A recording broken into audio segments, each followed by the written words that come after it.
everybody, it's Dartanya Show. How are you? I made it to day 20. Woo!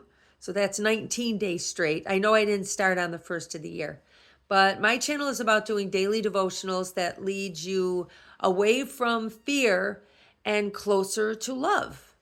And then more miracles can occur for you. Good miracles, things that we all need to happen. If you can click subscribe and like, I would really appreciate it. This is Tuesday, January 20th, 2026. Happy New Year. It still is the new year. All through January to me is the new year. All right, so here we go.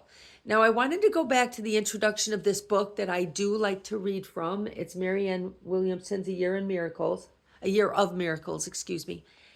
And it's a very nice start to the day to have something positive to think about, to start the day off with. So, your brain isn't aligned with stress or what you have to do at work or, what you have to do for yourself and so in the material world. Let's start you off with something positive in the mental and emotional and spiritual world.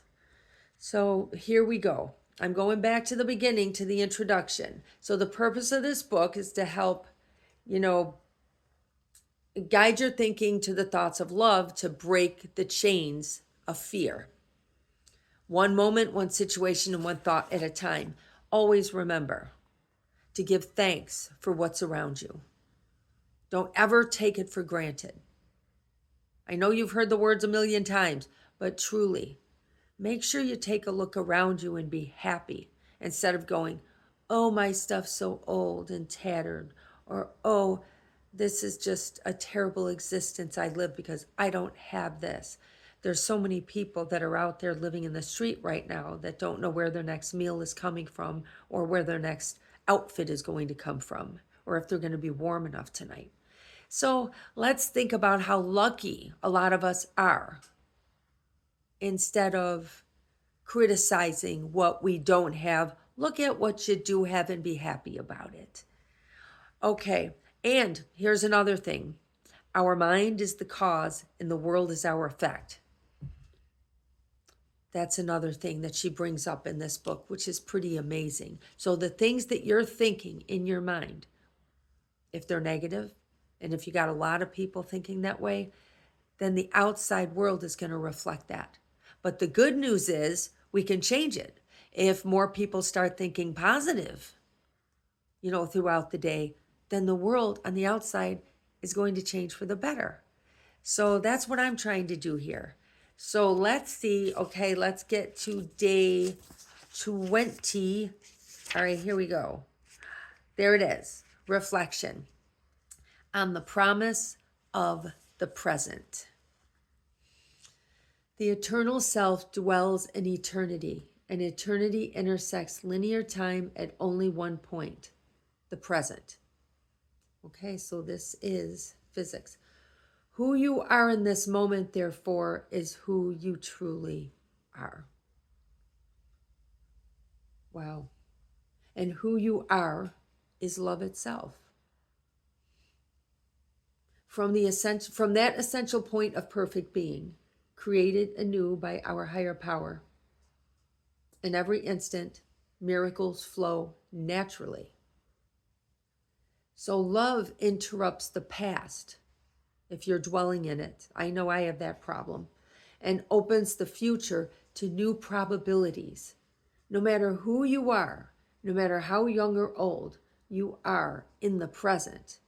All things possible. Wow. That's incredible.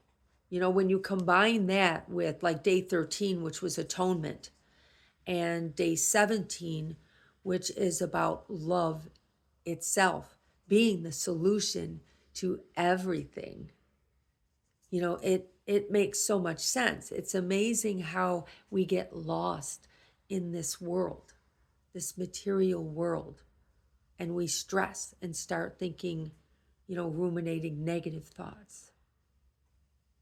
And I even know so many people that, are so terrified to sit and face their demons, because atonement, you got to bring those demons out. And that can be so scary that they just work themselves into oblivion because they don't want to be alone.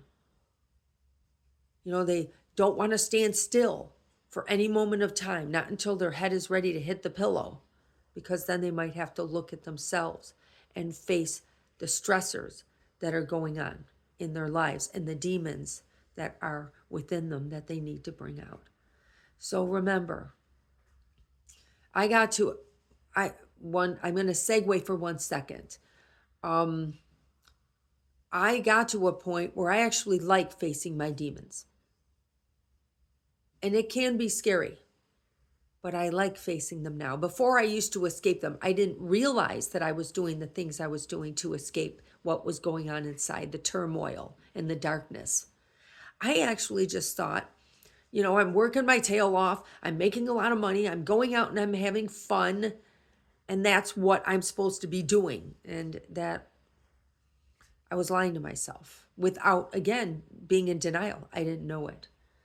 So this book is so amazing because it slowly changes your mindset. Slowly. So it isn't so much like, an exorcism of all of your demons at once coming out, because that can be very self-destructive. Anytime you feel that it's a little bit too much, you got to pull back. You don't want to self-destruct. But, the road to healing, sometimes a part of that is self-destruct a bit. And then you reconstruct yourself back up stronger. So it's all how you look at it. I've done all of that. And I'm still doing more. Okay, everybody. So on the promise of the present. So who you are at this moment, therefore, is who you truly are. That's wonderful. And who you are is love itself. And no matter who you are, no matter how young or old you are in the present, all things possible. So you are a working miracle. Mwah. Thank you for tuning in, and please press subscribe and like. I love you guys. Thanks, brothers and sisters. Peace out.